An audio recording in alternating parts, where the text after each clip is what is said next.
Good evening, book lovers. Welcome to another episode of Cath-Lit Live. I am your host, Amy Cattapan. You can find me everywhere online under the pen name for my children's books, AJ Cattapan. If you're looking for my teacher books or my Mother Cabrini book, make sure to look for Amy J. Cattapan online. Well, tonight I have a returning guest who has a new book that just came out a few weeks ago. I had him on earlier to talk about the first book in this series. And I thought, well, it's been a while since I've had him on. I will bring him on to talk about the second book in his Incarnate series. So, in case you haven't guessed already, my guest tonight is Anthony Barone Kolenc, or Tony, as his friends know him. He is the author of 9 novels, including his latest release, Begotten, Book 2 in the Incarnate series, published by Prism Press. He is also the author of fiction for youth, including his middle grade novel, Penny and the Stolen Chalice, and his teen historical fiction series, The Harwood Mysteries, which won over 15, that's right, 15 book awards. He is also the host of the Shepherd's Pie radio show and podcast. He retired as a lieutenant colonel from the U.S. Air Force Judge Advocate General's Corps. Say that several times fast. After 21 years of military service, he currently teaches law at Ave Maria School of Law, and he speaks at writing, legal, and homeschool events. Tony and his family live in Florida. So please help me welcome to the show, Tony Kolenc. Hello, Tony.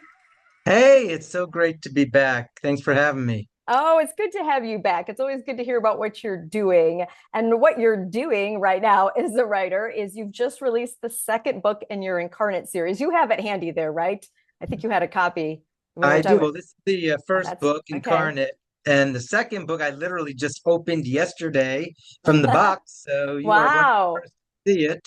Hot off the Begotten. presses. Yes, literally, it's burning my hands. All right, you know the drill because you've been on Catholic Live before. Tell us our like 30-second elevator pitch. What is Begotten about? Yeah, so it's part of a trilogy. I'm just finishing up book 3 now, and it follows a young man and his girlfriend, Rachel, Joshua and Rachel, and he is allegedly the clone of Jesus Christ, is the Mm. premise of the book. The first book, Incarnate, started when he was 17, and he finds out he's just like a normal kid, and he finds out that, in fact, he's supposedly this clone of Jesus, cloned from a Eucharistic miracle. And then in Begotten, book 2, it jumps about 5 years. He's 22, and it starts off, he's kind of hiding out from the world.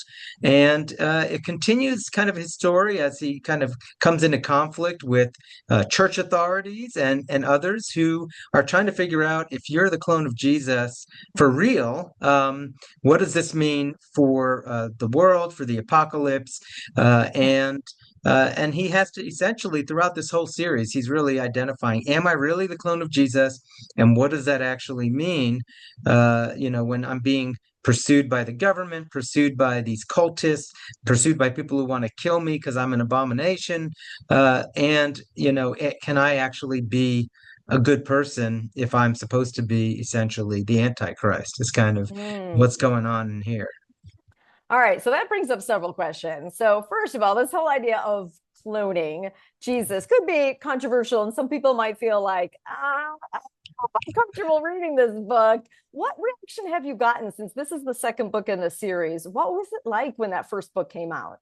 Yeah, so I'm not in favor of cloning Jesus, just to be clear on the record.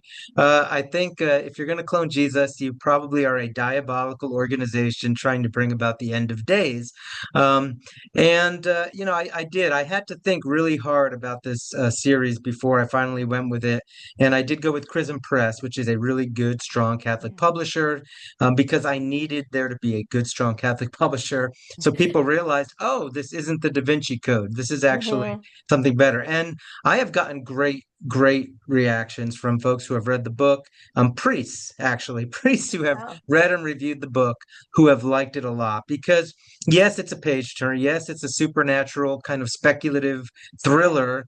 And yes, it has a controversial premise, but it is very, very true to what we would hold true in a Catholic and Christian worldview. And in fact, honestly, it gives us opportunities to explore things that it would be tough to explore in a typical, fiction book. So let's talk about that Christian Catholic worldview in there. What would be some of those themes we would see in this book? Well, I mean, the first big one is if you're talking about the clone of Jesus from a Eucharistic miracle, right? So Mhm. it brings up this issue of what is a Eucharistic miracle, which I know you've been to Italy. I don't know if you made it to Lanciano, but that was one of my favorite things to see was the medieval Eucharistic miracle. You can still see there. Mhm. That was one of the reasons I thought about this premise. So you get to explore this idea of the Eucharist, the idea of the real presence of the Eucharist. The fact that you're dealing with somebody cloned from Jesus's DNA, allegedly, lets you deal with the divine and human natures of Christ. Like, what does it mean if you could somehow separate out Jesus's divine nature and just clone his human, flesh and blood? What would you get? And it's a very kind of speculative theological question that really probably cannot be answered without becoming a heretic. And so I have to, take a very careful approach to this. But it really allows the reader to kind of just think about what does it mean that Jesus was truly a man, and what does that bring up? And then it also brings up the dignity of every human life. This Mhm. idea that if you were created to be some evil antichrist or something in some horrendous, cloning experiment, are you a good person? Can you be a good person? Do you have a soul? Does God love you?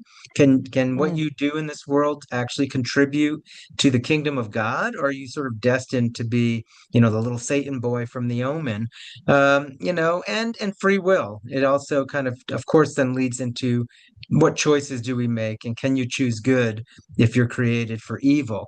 So those are just kind of the main big things that come up. But you could see, all of these are very organic to a plot that starts with, and so we decided to clone Jesus, and kind of take it from there.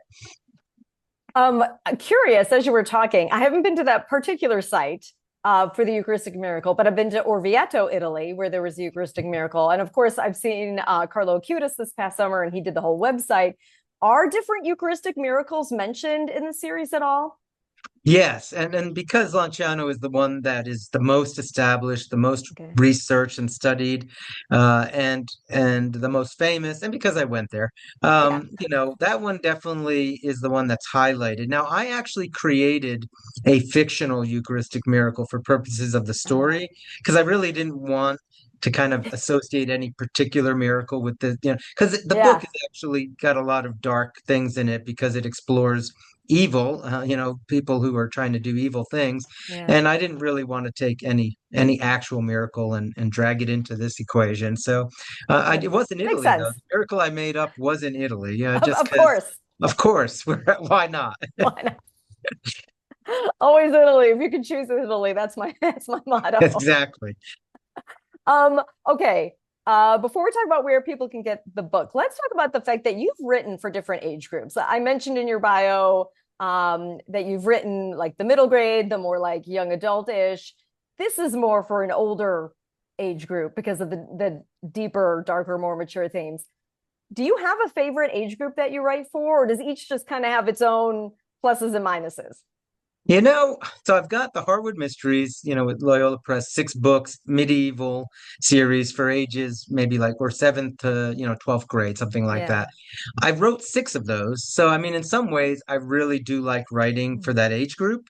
My Penny and the Stolen Chalice is more for like second through fifth or sixth grade. That was a lot of fun. I really did like that, but probably not as much as the older ones. Okay. And this, as you said, is really meant for like college students and above. I mean, I suppose if you're like a sophomore or junior in high school, there's nothing in the book that, there's no vulgarity or sex or anything, but there are some pretty dark and adult themes. There's violence, there's clear evil, and evil. I try not to hide evil. Like evil is ugly, and so there's a lot of ugliness that you confront. So it's not for definitely not for my penny group, Yeah. but I think honestly, I think like an older high schooler would be fine reading this. But I really wrote it for the college student and above.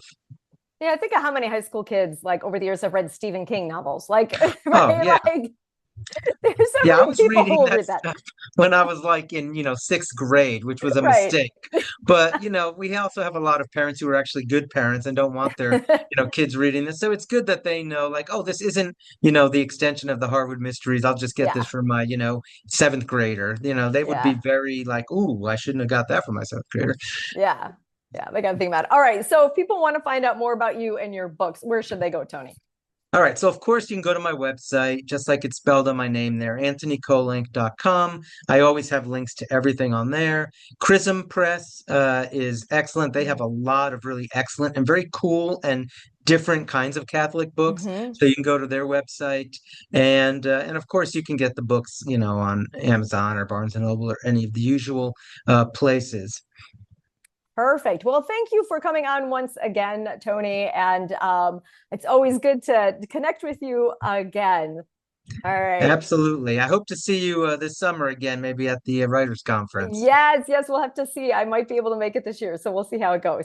All Wonderful. right. Thanks for coming on, Tony. We'll Thank leave you. you. God bless. Bye. Bye Bye. bye. All righty. Well, did you notice my ring light went out in the middle of that interview? I don't know what's going on here. Maybe it's the bulb. Maybe I just need a new ring light. I've been having so many technical issues with my podcast recently. I don't know what's going on, but I'm so grateful to Tony for coming on again and talking about the latest book of his. If you read any of Tony's books and you want to encourage other people to check out his books, let us know which ones you've read in the comments, and we will share those ideas out with everybody else. So until next time, I'm just going to wish you all happy reading.